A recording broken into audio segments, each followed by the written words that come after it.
Before we get started, I have a quick favor. I've been self-funding the Finding Genius podcast for 5 years now. I've done over 3,000 episodes. And as you can see on YouTube, we're up over 1 million views on the channel, which is fantastic. The next thing I really want to push on is to get up to 10,000 subscribers. Because once we do, we'll be able to put a donate button and we'll be able to solicit donations to help keep the podcast running and to also get the Finding Genius Foundation moving along. We have a big project studying anxiety, depression, and PTSD and working on a product to help people overcome these problems because I've seen them explode recently after the last 2 years of the whole virus situation. So if you would, please subscribe to the podcast. That would help us tremendously. Give us a thumbs up and check in the description for Buy Me a Coffee. It's about $5. If you could buy me a coffee, I'd really appreciate it. It would help keep the channel going, and I love coffee. Thank you. Most people have heard of phytoestrogens, but did you know there are beneficial phytoandrogens that mimic and support testosterone and more?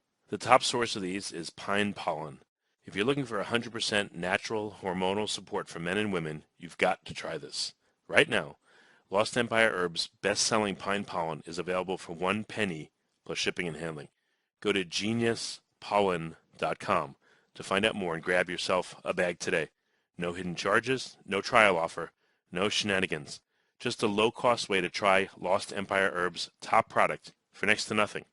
Forget frequently asked questions. Common sense, common knowledge, or Google. How about advice from a real genius? 95% of people in any profession are good enough to be qualified and licensed. 5% go above and beyond. They become very good at what they do, but only 0.1% are real geniuses. Richard Jacobs has made it his life's mission to find them for you. He hunts down and interviews geniuses in every field: sleep science, cancer, stem cells, ketogenic diets, and more. Here come the geniuses. This is the Finding Genius Podcast with Richard Jacobs.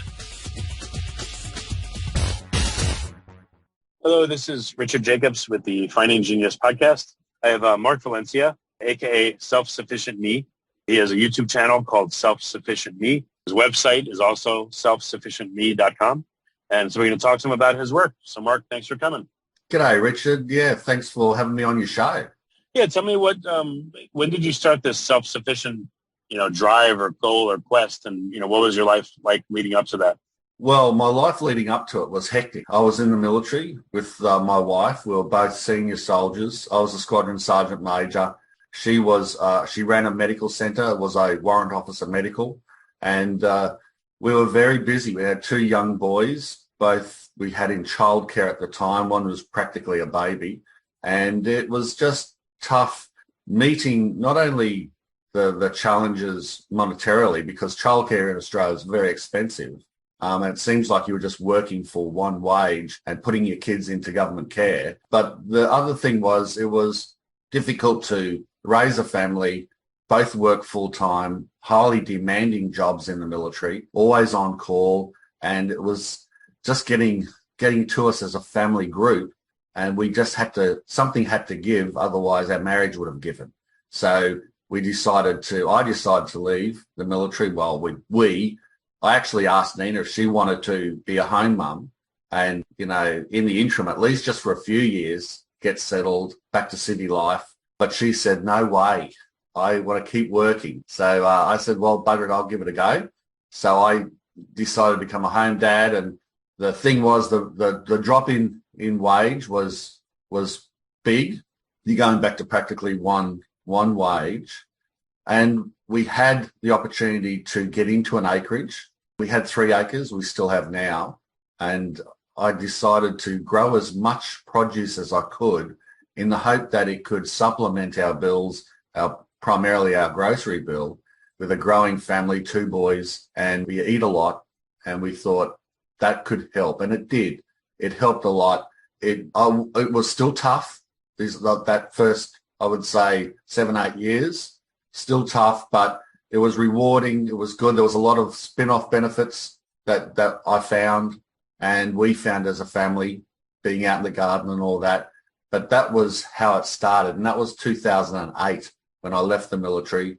And it was 2011 that I decided to document this journey, and I documented how to make things because people were interested then. First of all, people thought I was mad, friends and family, and they warned me against leaving the military and leaving my career. But that was fine. we fought all that off. We knew what we were doing as a family unit, and we were much happier, but we were poorer, but we were happier. And in 2011, I started documenting all that. And then the website and the YouTube channel just was created and just kept on moving forward underneath its own inertia. Mm. So what were some of the challenges you experienced, very early on when you first started doing this? Well, first of all, I didn't have much of an idea how to grow things. I thought I might have. I watched my grandfather as a young boy in the veggie garden. He was a farmer, and he then retired into a small country town. It's a lot bigger now, Toowoomba in Queensland. It's about 2 hours west of where I am. And I'd watch him in the garden growing his strawberries and his veggies and his potatoes. And then, years later, myself, I thought, well, I could do that, but it wasn't that easy. And I didn't have those immediate skills. Like my first crop of lettuces, I spaced them out way too much, wasted a lot of space in the garden bed, and I didn't fertilize them regularly enough. They grew small and bitter and very spacious, and I grew them at the wrong time of year, which was coming into our summer, which made it worse. And then they went to seed real quick, so it wasn't much of a crop. And from then I realized I need to research this more. So I started reading every garden book I could. I started getting onto social media. Well, there wasn't a lot at that time, but YouTube was just starting, and it had been starting for a few years then. So I got on there and I started seeing if there are any gardeners and any tips I could get. And that's really how I did it. But a lot of it was just trial and error, learning over the years on what grows best and how to amend soil and how to compost and all those things. Yeah, how much time were you spending growing things? And did that just increase, or did you get better and it decreased after a while, or what was that like? Yeah, exactly. First of all, I actually did a lot, and I was lucky in a way because I was a home dad and my boys were young, so it's change a nappy. I mean, I wasn't interested in watching soapies on TV or eating cream buns at the local, cafe with all the other home mums. I was more interested when my duties were done, I had a wash on or something and the dishes were finished and I had dinner half prepared. I was out in the garden doing the hard yards, digging furrows and preparing the ground and learning how to garden, particularly food gardening, planting fruit trees, mulching the fruit trees and looking after them. So I actually did spend quite a lot of time initially setting up the place. Nowadays, I've got more than ever. I've got about 50 raised garden beds. I've got 140 plus fruit trees on our small acreage. I've got heaps of chickens and quail and a lot of other things on the go, bees and such. But I'm actually spending quite a bit less time because once you've got the garden set up, it's pretty much plant things and then let it grow. It's very self-functioning and people don't understand that. I had someone the other day comment on one of my videos saying, oh, that's all well and good, but imagine how much time this guy has to spend out in the garden. And it was radio. I was on radio about a week and a half ago, our local radio station here. And the caller said that. And anyway, my comeback was, well, as a matter of fact, that's totally wrong. I do hardly any work these days full-time in the garden. In fact, most of my work is radio shows, editing videos, doing a lot of other things, answering fan and subscriber-based questions, doing my YouTube-type social media work. I spend more time doing that now because it's quite full on than I do out in the garden. And I manage to do both those things. Plus still, I'm a home dad. My missus works full time, Nina, and she doesn't have the time to do a lot of things. So I'm always got dinner on the table. I'm doing maybe not as much washes anymore because she helps out with that quite a bit more. But I'm still making beds. I'm still taking teenagers to football and doing a whole lot of things, and I've got time for it all. Plus, I've got time to relax as well. Most supplements are taken on faith and can take weeks or months to have an effect. Even supplements backed by scientific studies may or may not deliver those same benefits to you. But what if you could feel the results of what you took within just a few days? Lost Empire Herbs offers the highest quality, wild harvested, non-irradiated pine pollen, and that can dramatically impact your hormones fast. Right now, you can grab it for 1 cent plus shipping and handling at geniuspollen.com. That's great. How much Yeah. time do you think you're spending tending all your gardens? And, what times occur where you have to spend a lot more time, like the initial planting or the harvest or, what? I would say both of them. Your initial planting probably is the longest because you want to get that right. And I could tell you a story about yesterday. We had a scrub turkey dig up all my seedlings. It took me an hour to plant out. And before that, it took me a few weeks to grow those seedlings into nice little plants that they could be planted out. Put them all in the garden bed. Took me about an hour. And that next morning, a scrub turkey come in and teared it all up. It's like a big chicken. Here in Australia, they're wild. And saw that nice fresh bed and tore it to pieces. I tell you what, I was pretty dirty. And what I ended up doing immediately was setting a trap, and I caught the bugger. Miraculously, within a couple of hours, I put a little bit of dog food in the trap because he was pinching our dog's food as well. And that caught him. And I took him about 30, in your speak, it'd be about 20 miles away down the road and left him off into the jungle. And he hopefully won't be back. But, yeah, the planting stage takes a long time. It might take you an hour or so to get things right. Or sow seed, it's quite delicate. And then it's just a matter of tending that, coming out a couple of days, making sure it's watered, got enough water, nothing's happened to it, like a scrub turkey digging it up, and then just leaving it grow on. You might do some weeding in between that, but if you keep on top of it, it's 15 minutes here, 20 minutes there. But the thing is, Richard, I really love getting out in the garden, and now with YouTube and all that, I'm fighting to get more out into the garden because I love it. It's fun, it's relaxing, it's good for my mental health. But even though I can't get out as much as I'd like to, I still get out enough to be able to have a good flourishing garden and flourishing fruit trees, and we get a lot of food out of it. So it's then at the end, you've got your harvesting. That might take a bit of time, and then you've got to preserve that food if you've got a glut. So that takes a bit of time. But, if you enjoy it, it's not really time is money to me. Just time is good for me. Okay. What are some of the pests that you have to deal with when you talk about this? Scrub turkeys is Scrub one. turkey. Yeah, like what other ones? Weather. Mate, the weather here over this last 12 months, we've had rain, and that's been tough. I've lost several fruit trees because they've just got waterlogged. We've been here 16 years, and I've never seen it this wet in the backyard. But so, yeah, you've got the climate and you've got weather too. That can give you some challenges. Inundation and flooding or flash flooding we've had here in the last 6 months has been tough. Raised bed gardening helps me though. They're great drainage and they don't get washed away like, say, furrows in the ground do. More expensive though, I suppose, to initially set up a raised bed garden and to build. Takes more time than straight in ground.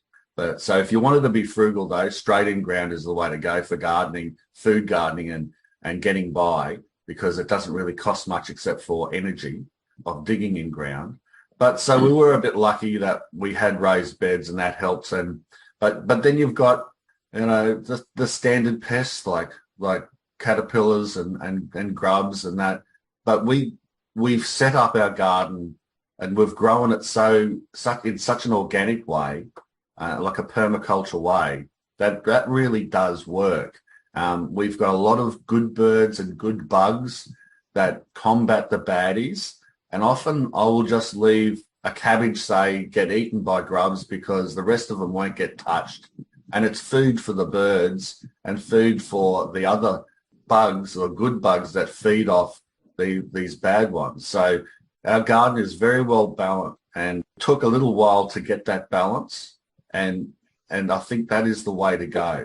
If you're doing it at home at least. I can't speak for farming because I'm not a farmer and I don't grow in huge bulk. But for me in a home garden, I'd say organic is always the way to go, and then you'll balance out those pests, and it won't be as bad as people think to grow without spraying.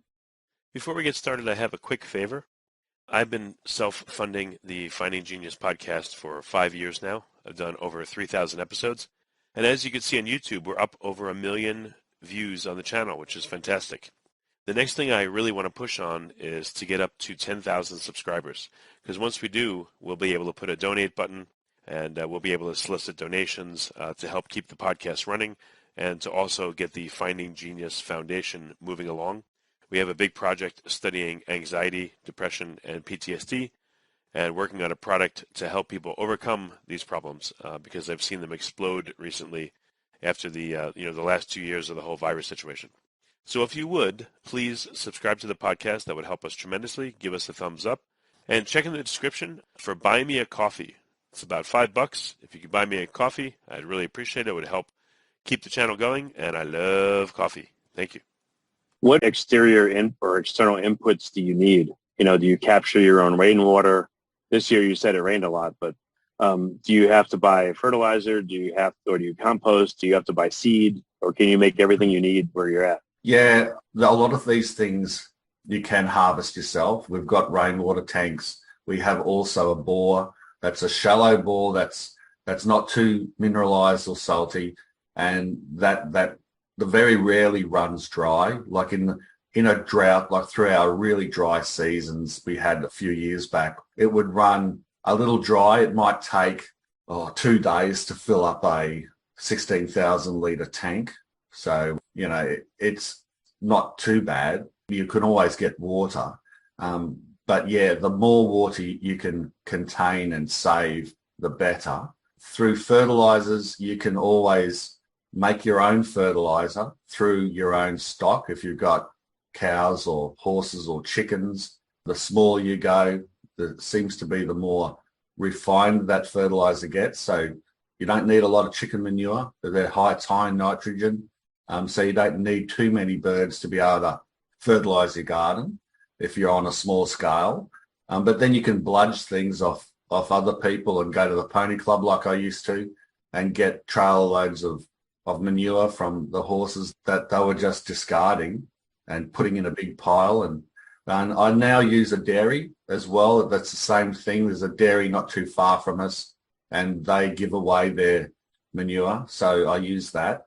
So there's ways that you can grow without having to buy too much. And as far as seeds and that go, once you've started your garden, if you're using heirloom plants, those that are self-seeding and those that are true to type, that they grow from their own seed, the same plant, well then you just grow, you can get those, you can buy those plants initially, and then you can just let them go to seed, or a few of them. You harvest what you need, and then you can harvest those seeds and then forever perpetuate new crops. But having said all that, I don't mind also buying a few products from small businesses in particular around the place and buying new seeds, and the online community is good for this now as well, to try new things and new plants and swap seeds and all that. I think it's important to be part of the community, and it's important to let people know that I'm not a recluse. I'm not an off-gridder. That doesn't worry me if people are. Good luck to them. But I'm actually just being as self-sufficient as I can within a community. So do you sell any of what you produce to people, or do you give it away to friends and neighbors, or do you make just enough so that, you and your family have enough? Yeah, no, give it away. I don't make money from anything that we grow here, and I prefer, and I don't think I ever will. If I'm going to set up a stand at a local market, it'll just be for promotional purposes. Maybe I might, if I've got a book, I'd sell that. But at the end of the day, I would give away produce and meet and greet people rather than sell it. And I do, give quite a bit away to family and friends, local tennis club or the local return services league here. Those types of things is what I'd prefer to give it away than sell it. We do preserve a lot of the big harvests we have. Like, say, we've got a lot of corn, we dry it and then mill that into grit or corn flour. If you get a lot of eggplant, Yeah, we can preserve that the Italian way.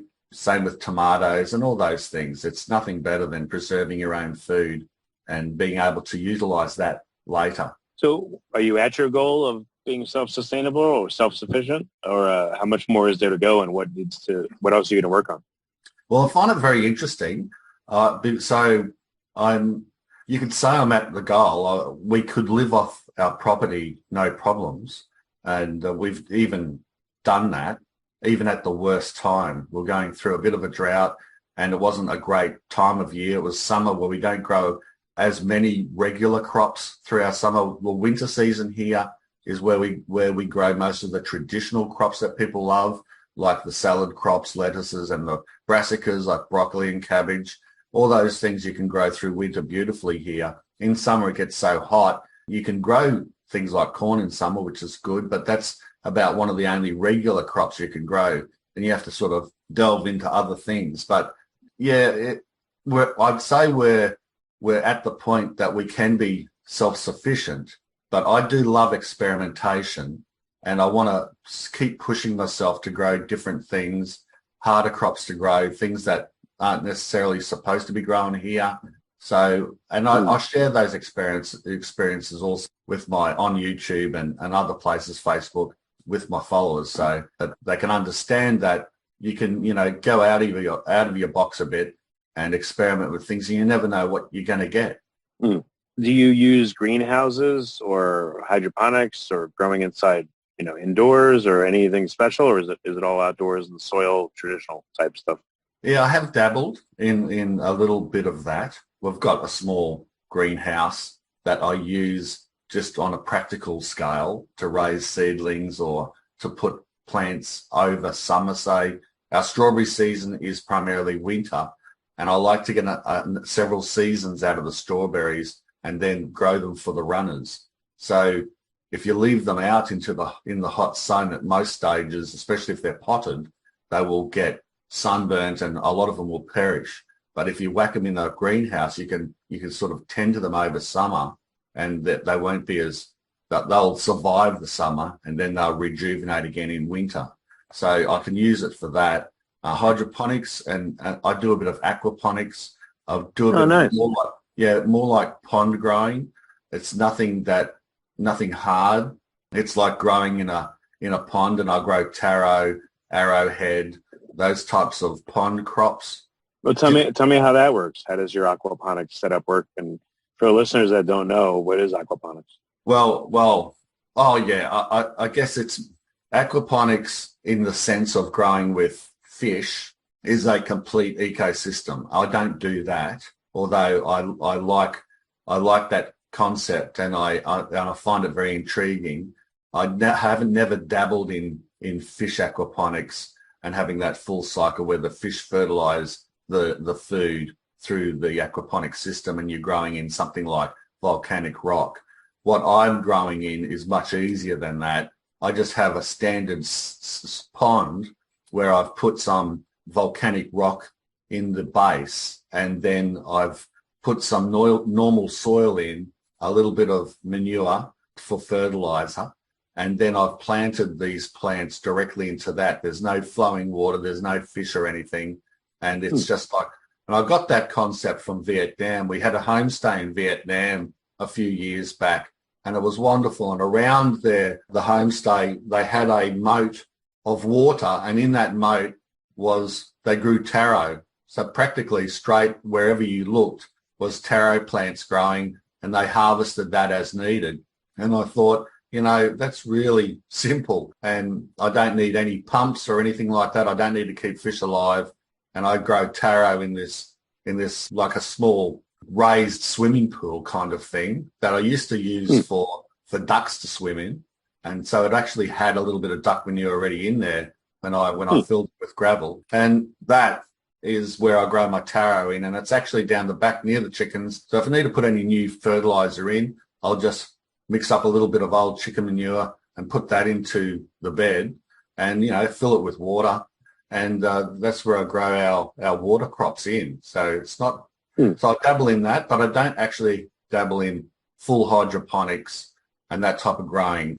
not much anyway. It's mainly in-ground for me and growing with soil. I see.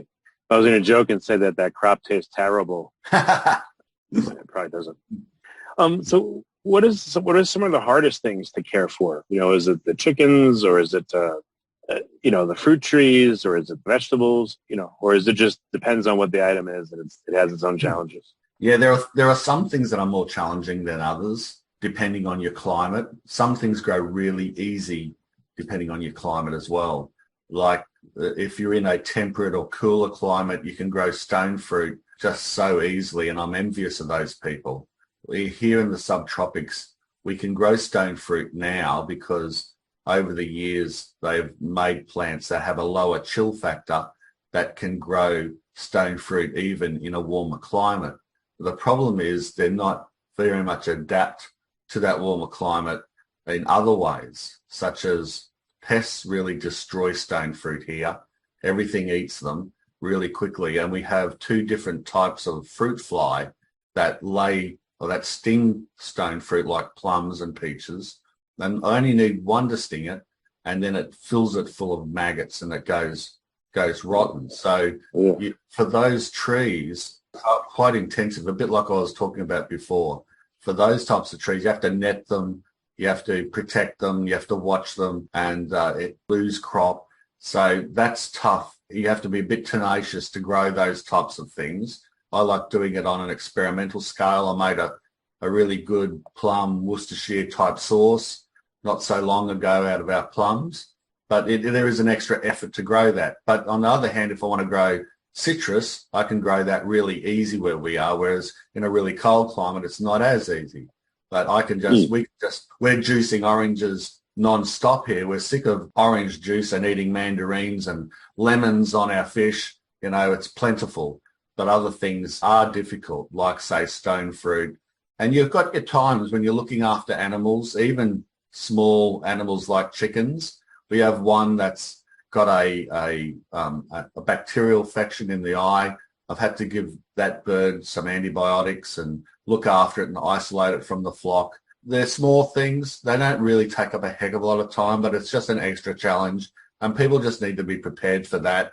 If you're going to keep animals and grow food, it does take a bit of work. The spin-off is, though, it depends on how that makes you feel. For me, that was an amazing extra kind of revelation that I found being in my backyard, working with nature, even though it's challenging at times. I found it always really good for my mental health. I have PTSD, post-traumatic stress disorder, from my military service. And I found, and I wasn't thinking about this until I realized what was happening to me. I just found that being out in the garden really chilled me out, and it rejuvenated my batteries, and it made me so much happier and relaxed. And so it's kind of like my therapy as well. And I find that a lot of people have been messaging me over the years saying the same thing. And I guess it's like visiting nature too. You could get the same type of feeling going to the beach, walking in the sand barefoot, going for a hike, looking at a beautiful view. Those types of things I think are important to humans. Yeah, definitely. What are some recommendations you have for people that are listening that, they haven't started, but maybe they're worried about food shortages and they want to dip their toe in, maybe they're working full time. They're afraid of the work. They don't have much time, et cetera. Like, how can they get started in the smallest, most efficient way? Yeah, there is definitely easy ways to do this. Get some containers, get some potting mix. You want the container to be maybe, get 3 or 4 containers. They're about a foot across. They don't have to be that big. And then plant into those containers a few things that you really like, things that you will buy regularly from the supermarket. Might be a certain herb. It could be, say, coriander, it could be basil, rosemary, whatever you're picking a lot. Because, you grab a handful of herbs from the supermarket, it costs you $3 or $4, and half of it goes to waste in the crisper by the time you get to it. If you're growing it into a pot, it'll keep growing. You pick it as needed. The rest of the plant stays there growing and it grows back. It doesn't go to waste. So you're not really wasting money. You're just picking as you need, and you're getting more than you need, really. And then you can always start preserving it. So you could have one pot or container that has some herbs in it that you love to grow. You can have some salad crops in another one, pick and go lettuce, loose leaf lettuces. And these things won't cost you very much at all. A packet of seed is around $2 max, and you can get thousands of seeds out of a packet in some cases. So before you know it, you could have a little chili plant in one to flavour rice and potatoes and flavour Asian dishes, and you can have salads in another, some herbs in another, and some maybe easy to grow Asian greens like bok choy in another one. And, you can mix and match, and you can be saving a heck of a lot of money in a small space. Okay. So what's the best place for people to get started checking out your material? Do they go to the channel and just start watching, or are there certain playlists you have for beginners? Yeah, I would say just go to my YouTube channel and scroll through the playlists and see, what you like. Go to my website, do some searches, search for certain things. You'll inevitably find that. I'm not over preachy because I come from a beginner background. I'm not a horticulturalist. I'm just self-taught. So I try to, whenever I do a video, I try to make it as simple as I possibly can for people. So there shouldn't be many videos that seem too advanced. Gardening and food gardening isn't rocket science at all. It just takes a little bit of extra time, and it's very easy to pick up. I say if I can pick it up, anyone can. But yeah, go to my YouTube channel, website, whatever, and just have a play through it and enjoy. Okay. Well, very good. Mark, thank you so much for coming on the podcast and imparting your wisdom. It sounds like you're making it work for you and your family, and I hope people get a lot out of listening to this podcast. Yeah, no, thank you, Richard. I appreciate you giving me a voice on your show. Remember, before you go, to grab your 1 penny bag of pine pollen for all the amazing, all-natural hormonal support that men and women the world over are raving about. Try it out and see how it works for you. All you have to do is head to geniuspollen.com to grab your bag today. Within days, you may be able to notice greater energy, more focus, added recovery, and more. Again, please visit geniuspollen.com to learn more now. Thank you. You've been listening to the Finding Genius podcast with Richard Jacobs. If you like what you hear, be sure to review and subscribe to the Finding Genius podcast on iTunes or wherever you listen to podcasts. And want to be smarter than everybody else? Become a premium member at findinggeniuspodcast.com. This podcast is for information only. No advice of any kind is being given. Any action you take or don't take as a result of listening is your sole responsibility. Consult professionals when advice is needed.